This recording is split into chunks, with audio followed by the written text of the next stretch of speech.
o culto infantil, tá bom? Deus abençoe aqueles que estarão ministrando sobre a vida das nossas crianças. Deus abençoe as nossas crianças.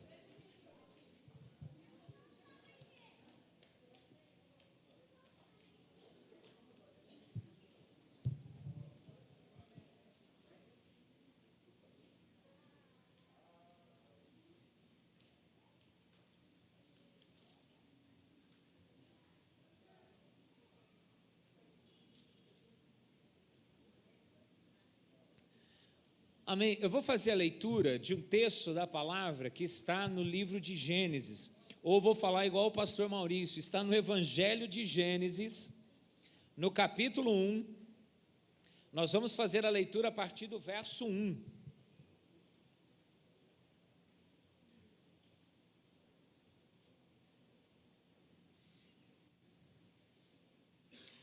Gênesis, capítulo 1, a partir do verso 1,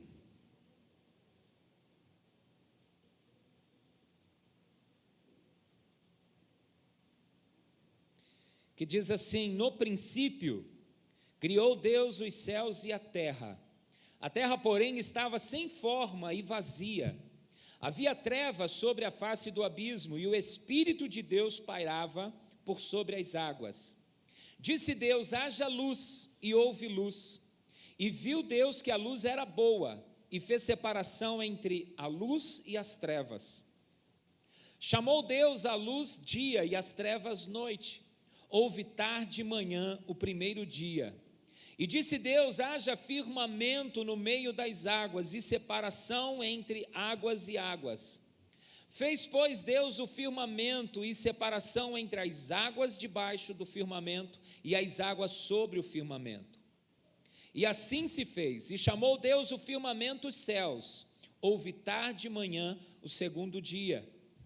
Disse também Deus: ajuntem-se as águas debaixo dos céus, num só lugar, e apareça a porção seca. E assim se fez. A porção seca chamou Deus terra, e o ajuntamento das águas mares. E viu Deus que isso era bom. E disse: produza a terra relvas, ervas que deem semente, e árvores frutíferas, que deem fruto segundo a sua espécie, cuja semente esteja nele sobre a terra. E assim se fez. E eu quero ler também o verso 21 e o verso 24 deste capítulo. Criou, pois, Deus os grandes animais marinhos, e todos os seres viventes que rastejam, os que povoam as águas, segundo as suas espécies, e todas as aves, segundo as suas espécies. E viu Deus que isto era bom. E o verso 24, disse também Deus: produz a terra seres viventes conforme a sua espécie, animais domésticos, répteis e animais selváticos, segundo a sua espécie. E assim se fez. Amém? Vamos orar mais uma vez. Pai, nós estamos mais uma vez aqui expostos à Tua Palavra, e nós cremos que a Tua Palavra, ela é poderosa, porque ela procede da boca do Senhor. Nós cremos, ó Deus, que a Tua Palavra é poderosa para mudar a nossa realidade, para mudar a nossa eternidade. Pai, nós nos expomos aqui à Tua Palavra, e que o Teu Santo Espírito possa falar conosco, que a Tua Palavra possa cumprir todo o Teu propósito em nós, nesta noite, em nome de Jesus, amém, amém, amém. Queridos, hoje vai ser um pouco diferente, hoje eu vou ler bastante e vou falar pouco, mas eu queria ler vários textos da Bíblia hoje para nós, vários textos, tá bom? E esses dias atrás, pastor Maurício Mantovani esteve aqui, trouxe uma palavra poderosa para o nosso coração, e uma das coisas que ele destacou, quando ele leu o texto lá de Números, capítulo 6, ele pediu para que nós abríssemos a Bíblia no Evangelho de Números, e ele dizia o seguinte, a ideia dele era: não existe um Deus no Antigo Testamento e um Deus diferente no Novo Testamento, um Deus que é, entre aspas, malvadão, perdão, no Antigo Testamento, bonzinho e gracioso no Novo Testamento. E ele diz que a Bíblia toda, de capa a capa, a mensagem da Bíblia é uma mensagem de um Deus de amor. É Deus transmitindo e falando e expressando o amor que Ele tem por nós. E nessa noite eu entendo que uma das coisas que Deus deseja gravar no nosso coração é que somos amados por Ele. E se nós entendermos isso profundamente, que nós somos amados do Senhor, nós vamos entender que nós não precisamos de mais nada. O que nós precisamos neste mundo é entender que Deus me ama, que Ele me olha com amor, que Ele me olha com graça, que Ele me olha com misericórdia. E a Bíblia nos narra, a Bíblia nos conta essa história de amor. E de forma geral, né, a gente pode dizer assim, a Bíblia é um livro maravilhoso, a Bíblia nos conta muitas histórias, a Bíblia em linguagem humana é Deus falando conosco, é Deus mostrando para nós que Ele é um ser poderoso, que Ele fez todas as coisas, inclusive a gente, e nós somos alvo do seu amor, nós somos alvo da sua graça. Semana passada nós falamos aqui sobre a presença dEle, sobre o manifestar da glória dEle, da presença dEle, que na presença dEle há alegria perpétua, que na presença dEle nós temos tudo o que nós precisamos. E queridos, nós vamos encontrar satisfação para as nossas vidas quando a gente entende isso, que a presença dEle é tudo que eu preciso. Por isso eu devo buscar e cultivar essa presença, que o amor dEle é tudo que eu preciso, e que nós devemos buscar e cultivar este amor. Nós tivemos a ceia hoje, e a ceia também é uma expressão do amor de Deus. A ceia foi uma das ordenanças que o Senhor Jesus deixou para a gente. Foi uma ordenança que Ele deixou para a igreja, porque a ceia expressa o amor dEle, um amor tão grande, que chegou ao ponto de doar a própria vida.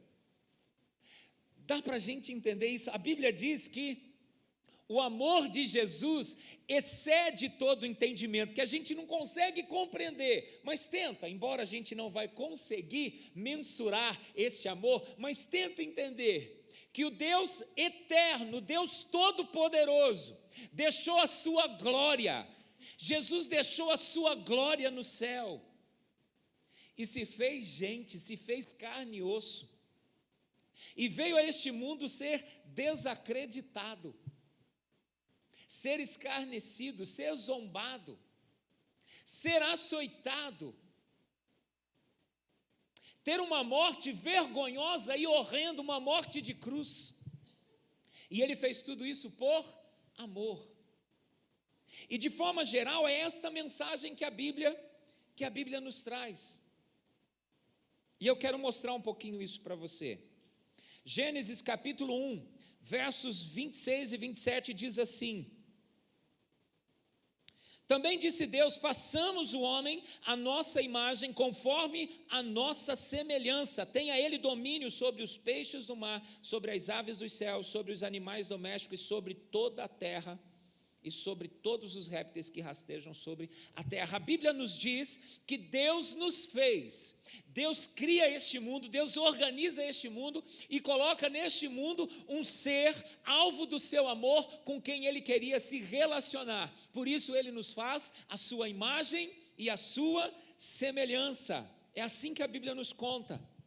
E no capítulo 2, versículo 9, a Bíblia diz assim: do solo fez o Senhor brotar toda sorte, 2:9. Verso 16. O Senhor Deus lhe deu esta ordem: de toda árvore do jardim comerás livremente, mas da árvore do conhecimento do bem e do mal não comerás, porque no dia em que dela comeres, certamente morrerás. E o verso 9, sim, que diz, parte final: no meio do jardim Deus coloca a árvore então do conhecimento do bem e do mal. Deus cria o ser humano, a sua imagem e semelhança, mas Deus não queria um ser humano que fosse programado para fazer tudo o que Ele queria.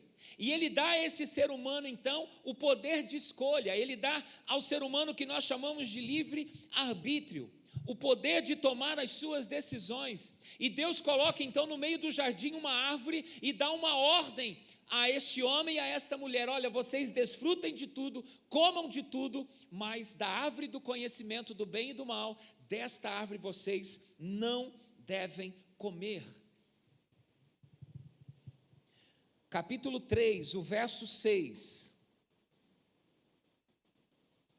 Vendo a mulher que a árvore era boa para se comer, agradável aos olhos e árvore desejável para dar entendimento, tomou-lhe do fruto e comeu e deu ao seu marido e ele também comeu. Então nós vimos o que o homem faz com a decisão que Deus lhe proporcionou. Ele desobedece. Ele acaba desobedecendo a Deus. E a obediência traz uma consequência. Deus disse: olha, se vocês comerem, vocês vão morrer. E a partir daquele momento, a morte entrou na história da humanidade. A morte física, porque o homem passou a morrer. A morte espiritual, porque o homem foi separado de Deus. E a morte eterna também entrou ali na história da humanidade. E a morte eterna é a separação eterna de Deus. É o que a Bíblia também vai chamar de inferno, é você estar separado de Deus por toda a eternidade. Então a desobediência baniu o homem da presença de Deus. E o homem separado de Deus não consegue de maneira alguma, por nenhum esforço, voltar a ter o seu relacionamento com Deus. Mateus 19, verso 25 e 26.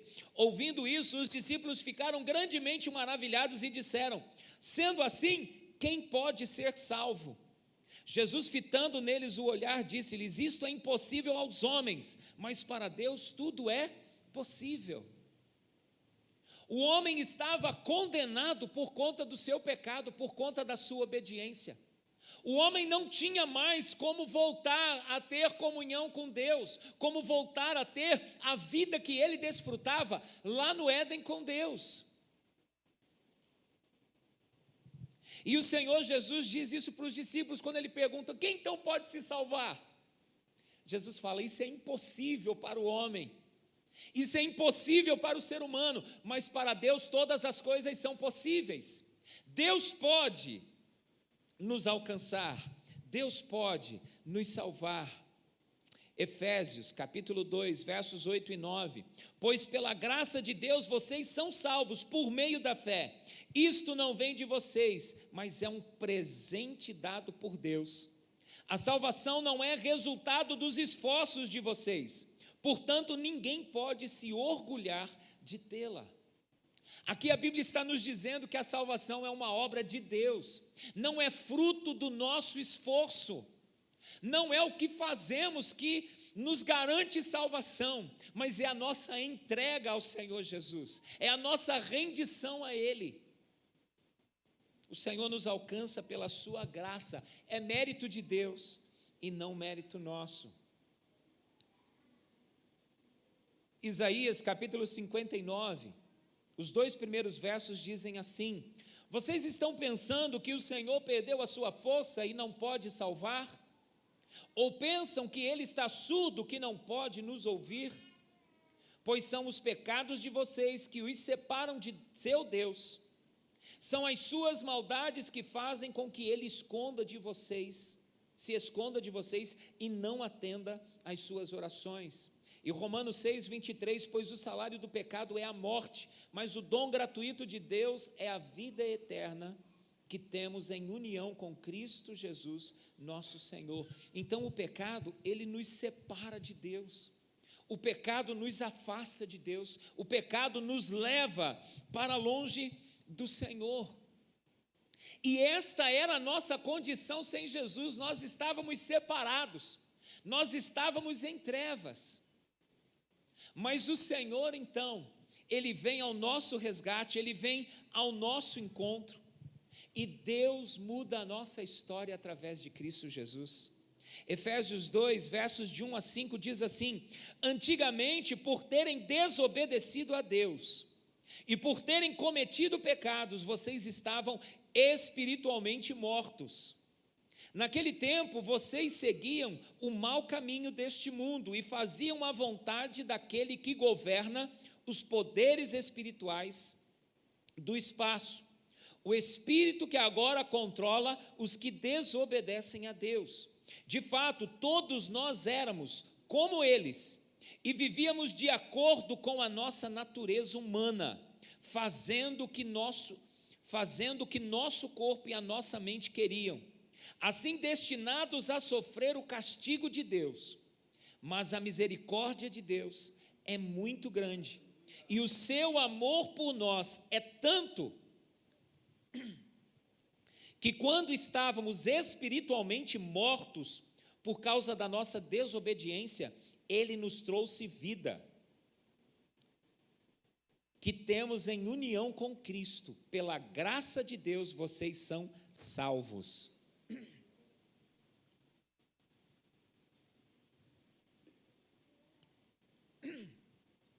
Queridos, praticamente, esta é a mensagem da Bíblia. É uma mensagem geral da Bíblia. É Deus dizendo que Ele nos fez perfeitos, que Ele nos fez a sua imagem e semelhança, que Ele nos fez para desfrutarmos de comunhão com Ele. Assim era antes do pecado. A Bíblia nos diz que na viração do dia, todo fim de tarde, Deus visitava o jardim. Deus ia bater papo com o homem e com a mulher. Deus mantinha comunhão com eles, tudo era perfeito, até que eles desobedecem, e a consequência do pecado vem. E a Bíblia diz que por conta do pecado de Adão e Eva, toda a humanidade foi manchada, toda a humanidade foi contaminada. Nós já somos concebidos em pecado, nós já nascemos separados de Deus, mesmo que não tenhamos consciência disso. Só vamos ter consciência disso no momento em que nós crescemos. Mas, queridos, nós nascemos separados de Deus por conta do pecado. E o pagamento do pecado é a morte. A morte espiritual, estar separado de Deus. Podemos estar vivos nessa carne, mas espiritualmente mortos. Não temos a vida de Deus em nós. Não temos a eternidade com Ele.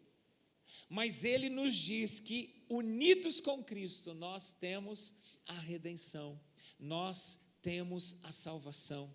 Que o Senhor Jesus veio, como foi simbolizado aqui neste momento, Ele veio derramar do seu sangue, Ele veio entregar o seu corpo em nosso favor. Ele veio nos dar vida a partir da sua morte. Foi por isso que Ele precisou morrer. Foi a morte dele que nos concedeu vida. Se ele não morre, nós não estaríamos aqui. Se ele não ressuscita, nós também não teríamos esperança nenhuma de uma eternidade, de ressuscitarmos juntamente com ele. Então essa é a mensagem de Deus para nós. Isto é o que nós chamamos de plano de salvação de Deus para as nossas vidas. Deus não tem prazer na morte de ninguém. A Bíblia diz que Ele não tem prazer na morte do ímpio, mas deseja que este se converta. Deus não criou o inferno para nós. Deus fez o inferno para o diabo e os seus anjos que se rebelaram.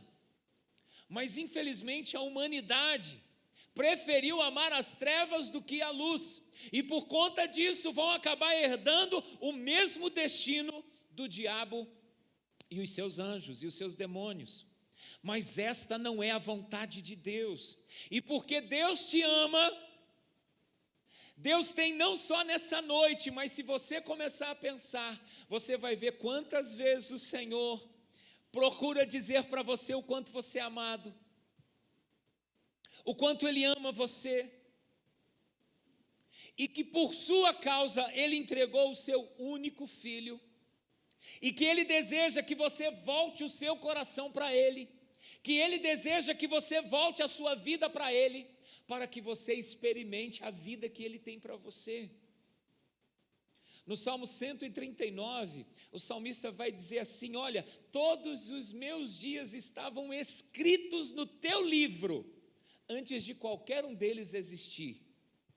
Ele estava dizendo assim: olha, Deus já pensou os meus dias, Deus já planejou os meus dias, Deus já definiu os dias que Ele queria para mim, como seriam esses dias, como Deus pensou também os seus dias.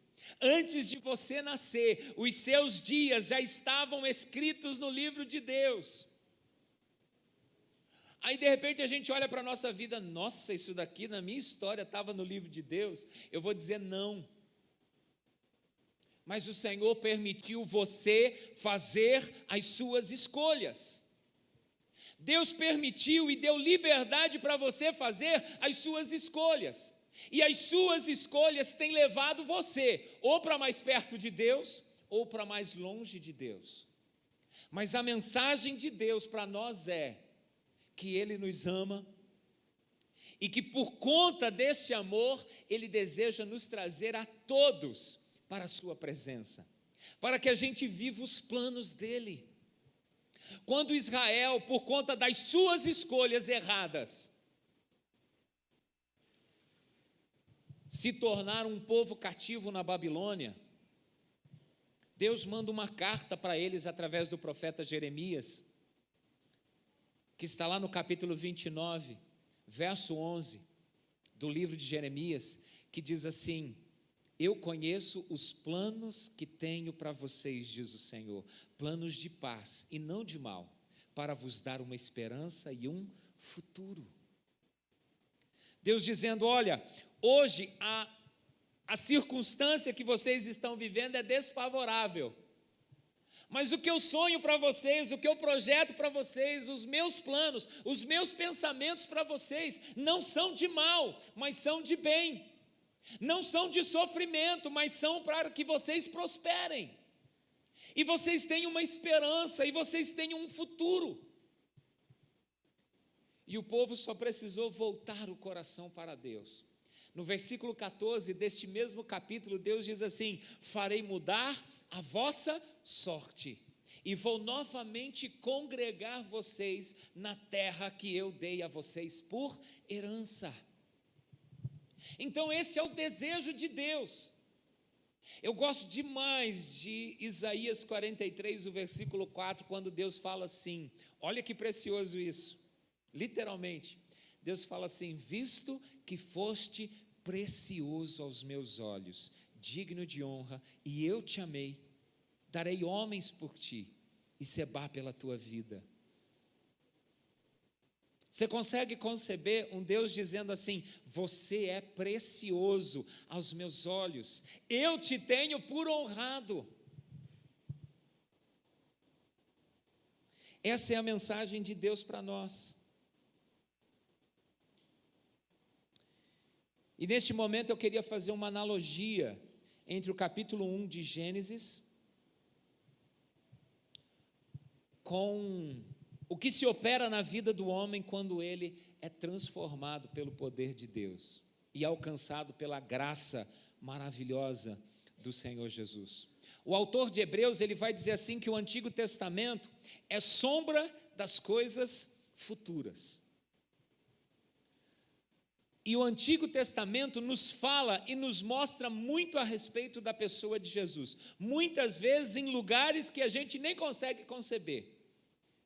Eu não sei quantos aqui fizeram aquele curso que o irmão Edson ministrou sobre o tabernáculo. E como o tabernáculo nos fala de Jesus. Como cada peça do tabernáculo era Deus mostrando para a gente Jesus.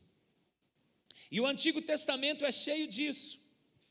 O Antigo Testamento nos mostra Jesus, nos revela a pessoa de Jesus. E uma forma clara de se ver isso é que no Antigo Testamento, semana passada a gente falou sobre isso, para que o pecador não morresse, um animal tinha o seu sangue derramado no lugar do pecador. Um sacrifício era feito, Um animal tinha o seu sangue derramado, um cordeiro tinha o seu sangue derramado para que o pecador não morresse. E quando João Batista vê a Jesus, ele diz o quê? Eis o Cordeiro de Deus que tira o pecado do mundo. No Antigo Testamento, aquele cordeiro, ele não podia ter defeitos. Ele não podia ser doente, ele não podia ter nenhum defeito físico e ele não podia ser manchado. Por quê? Porque ele apontava para Jesus e para o sacrifício perfeito que Jesus faria em nosso favor.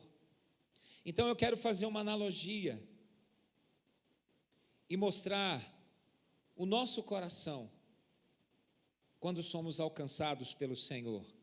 Gênesis no capítulo 1, versículo 2 nos diz assim: a terra, porém, estava sem forma e vazia, havia trevas sobre a face do abismo e o Espírito de Deus pairava por sobre a face das águas. Queridos, este é o retrato do coração do homem sem Deus. A Bíblia diz que a terra era assim, era sem forma e vazia. Havia o que? Havia um caos. As coisas não tinham forma, tudo era vazio. E este é o retrato do coração do homem sem Jesus. Mesmo que a princípio ele não consiga entender, mas assim é o coração do homem sem Jesus. Primeiro, é um coração em trevas.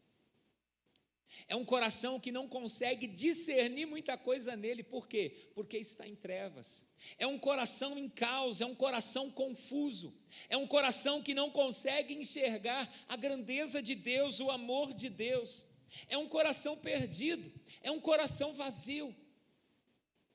Eu já contei para vocês, isso é muito comum a gente usar essa expressão, mas a missionária que me evangelizou, ela dizia assim que a gente tem um vazio dentro da gente do tamanho de Deus, que só Deus pode preencher este vazio. Essa coisa que a gente tem dentro de nós, essa coisa que a gente acha, não, mas se eu conseguir aquilo, eu vou ser feliz, e aí a gente batalha, conquista, e a gente não é feliz. E a gente acha que um casamento vai fazer a gente feliz, e a gente casa e a gente continua com aquela angústia, com aquela inquietação.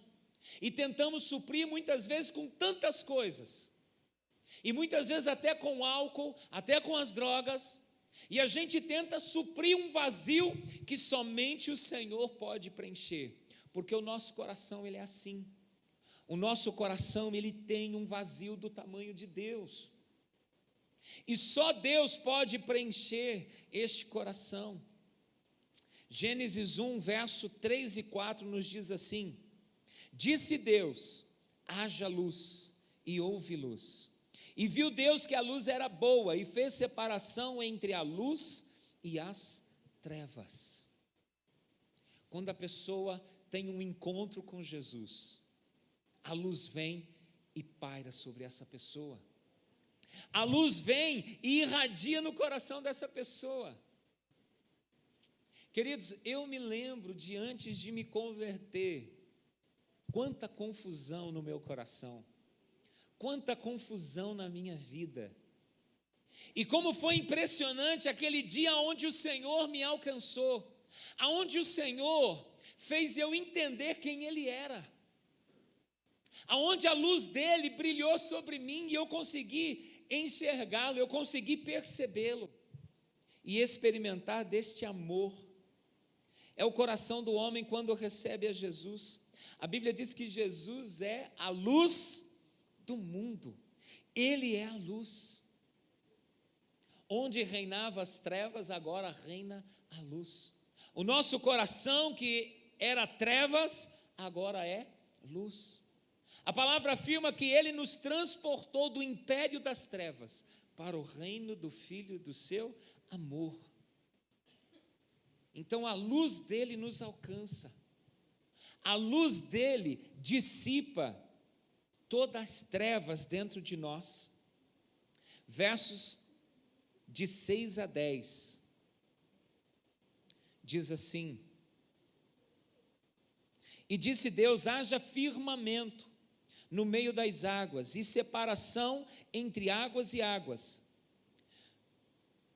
Fez, pois, Deus o firmamento e separação entre as águas debaixo do firmamento, e as águas sobre o firmamento. E assim se fez, e chamou Deus o firmamento os céus. Houve tarde de manhã o segundo dia. Disse também Deus: ajuntem-se as águas debaixo dos céus num só lugar, e apareça a porção seca. E assim se fez, a porção seca chamou Deus terra, e ao ajuntamento das águas mares, e viu Deus que isso era bom. Até aqui.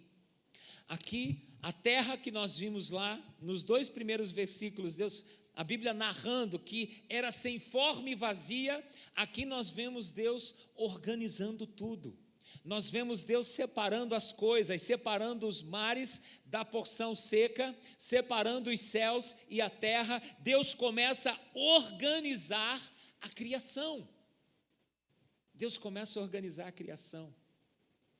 E quando nós nos rendemos a Jesus, quando nós temos a sua luz brilhando em nós, o que o Senhor passa a fazer em nós, Ele começa a organizar também a nossa vida. Ele começa a nos levar a entender muitas coisas que antes para a gente não entrava na nossa cabeça. E Ele começa a organizar a nossa vida, Ele começa a acertar a nossa vida. É isso que o Senhor faz. Ele começa a separar aquilo que é ruim daquilo que é bom. Ele começa a nos refazer. Por isso que a Bíblia diz que quem está unido com Cristo é uma nova criatura. Se torna uma nova pessoa, porque Ele nos refaz. Ele nos faz completamente novos. Ele nos purifica. E para terminar, hoje vai acabar cedo, né? Hoje o A foi mais sincero, né? No capítulo 1, o verso 11, nos diz assim: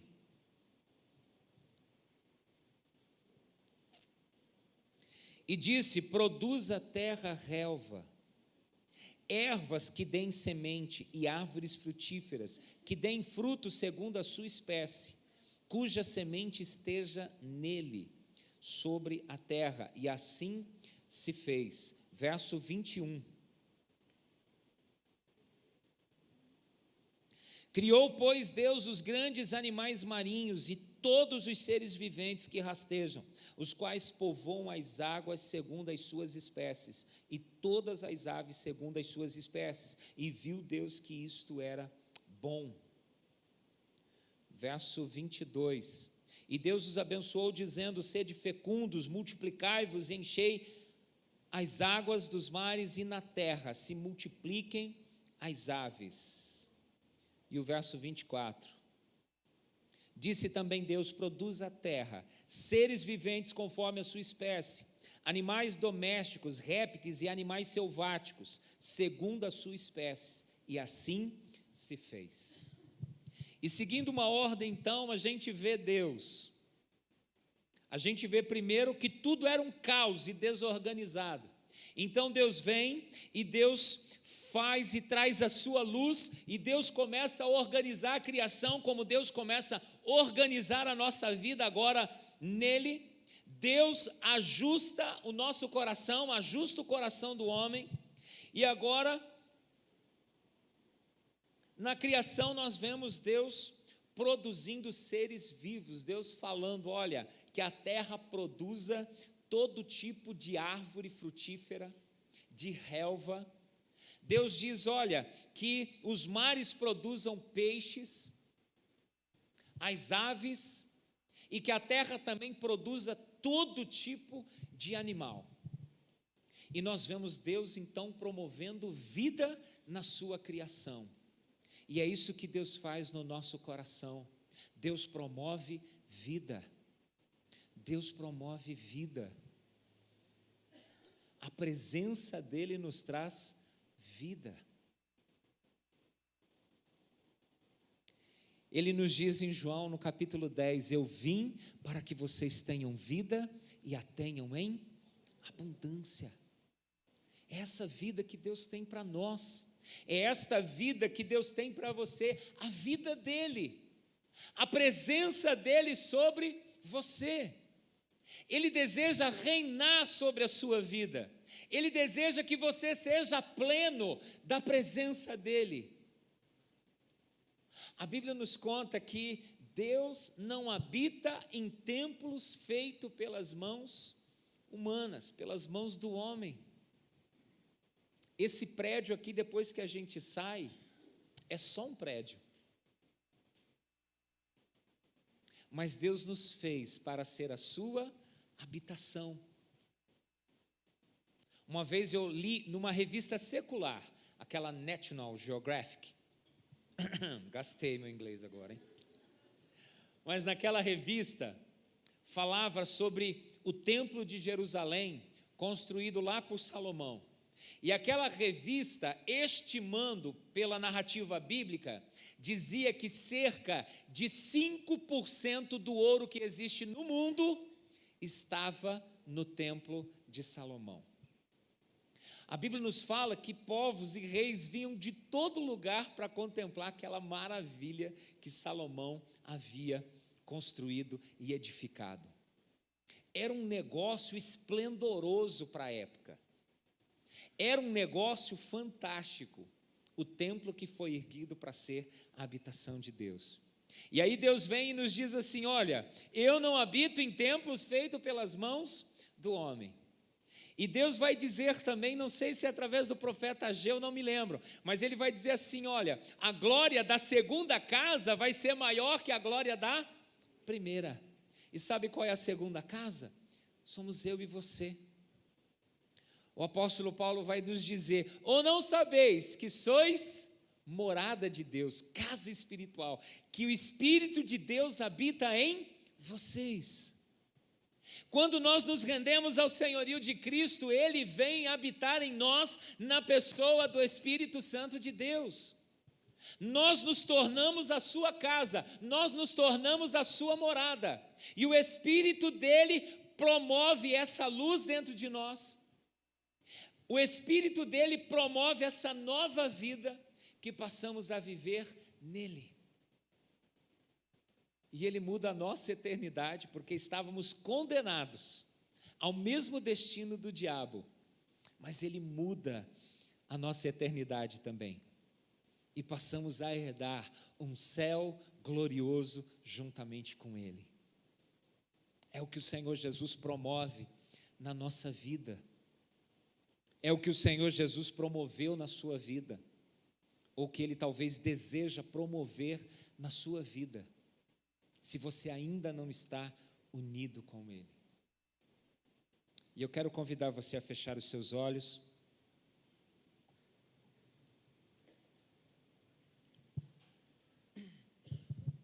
Nós vamos orar, mas eu preciso que você entenda muito bem isso.